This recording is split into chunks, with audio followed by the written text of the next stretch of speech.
10 boys went on a mission. They needed to go from one ashram to another. They had to cross the river, and it wasn't a little stream. It was a good river. And so they, put their packages on their heads, and they walked across the river to the other side of the river. And they found, the leader, let's call him Devadatta, wanted to make sure that everybody had crossed properly. And so he counted them all out. 1, 2, 3, 4, 5, 6, 7, 8, 9. Oh, we're missing somebody. And everybody counted out, and there were apparently only 9 of them there. And so they became extremely upset. They started looking for this missing person. One fellow made a snorkel out of bamboo and started looking under the water. A bunch of the boys went downstream. Well, maybe the boy got swept downstream.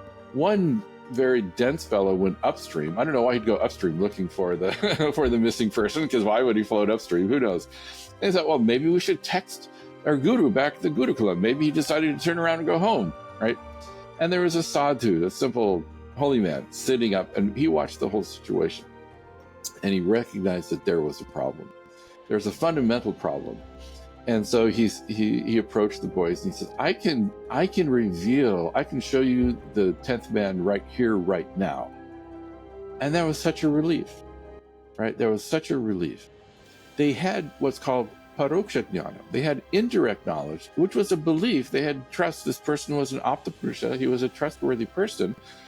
But apparently, given that. And said, okay, that was in itself a relief. And so the sadhu said, these boys are so agitated. Let me tell them to go, to sit and meditate for a while to quieten their mind. Let me do some hatha yogasana, some postures to help quieten them. And so finally, when they're in the proper frame of mind, he brought the Devadatta up, and he said, okay, line the other boys up in front of you and count them out. And so Devadatta said, 1, 2, 3, 4, 5, 6, 7, 8, 9. Still, there's only 9 of us. The sadhu looked at the Devadatta and said, Tvam dashamaha purushaha. You are the 10th man. Now look at that. We think language gives theoretical knowledge. Then we have to go practice something.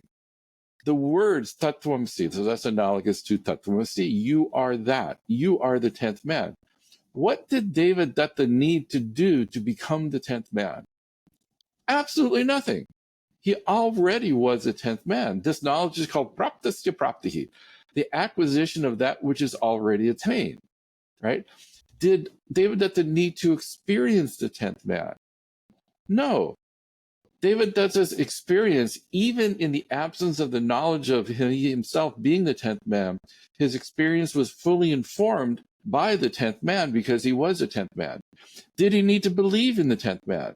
No, he didn't need to do mantra, I am the 10th man, I am the 10th man, I am the 10th man. No, right? He needed to first create the context. So the teaching methodologies create the proper context for this direct, immediate knowledge, which is called Shabda Jnanam, a knowledge gained through Shabda Pramana, through language. So first he pointed out the 9, 1, 2, 3, 4, 5, 6, 7, 8, 9, the 9 boys. That's analogous to Neti Neti. I am not the body, I am not the mind, I am not the senses. And this simple recognition is directly, immediately accessible. It's not theoretical. I am not that which I objectify. The world is an object, right? I know, like this glasses case. I know this glasses case. It is the object of my cognition. It is an object, I'm the subject. How do I know this body? I know this body through the 5 senses. Just like I know that glasses case.